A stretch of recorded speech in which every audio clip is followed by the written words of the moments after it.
chinki jita number ave online chatting jita friend list ave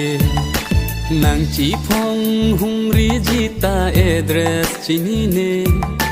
nan pi te kang tha phone number an ke phone number le long ta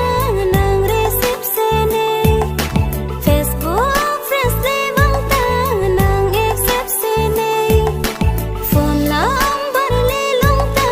nang receive se ne Facebook friends le bang ta nang accept se ne ma chi nganim so pi nang puan ke lang ni Korean son nang la je